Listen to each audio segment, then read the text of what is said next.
You mentioned Bontempelli. He just reminded everyone he's still the best in the competition. It had not been seen this year because of a serious calf injury he sustained in the off-season. And to come back in, no one should take lightly what he did last night, to dominate a game of footy, having had no match practice to that point of the year. No, absolutely, Damo. And what I will say is, just from experience, the first game back is often the easiest. So not to take away from him, but he'll be sore. He'll feel like he's been hit by a truck the next week because of your first game back and getting hit. But he was too big, too strong, and exposed St Kilda's weaknesses in the midfield, that they are so far off in their midfield group. He just did a number. Look at the size and the power and the strength.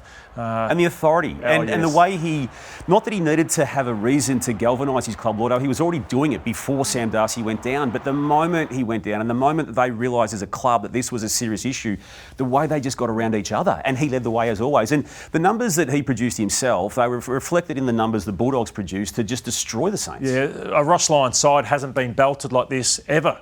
For inside 50, so it was plus 38, 69 to 31, and that was all because of the midfield. So they dominated through the clearance, plus 11, but centre clearances, that's where you got a 6-6-6 rule, the ball can go in, and they had no answers, plus 14 in the centre clearances. And it's a good midfield now, the Western Bulldogs. That's why I'm still bullish without Sam Darcy that they can make the finals, potentially make a prelim.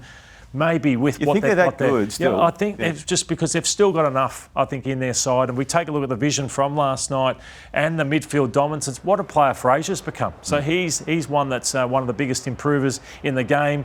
They had Richards, they had Bontempelli, they had Fraser. All of them were rotating off half back.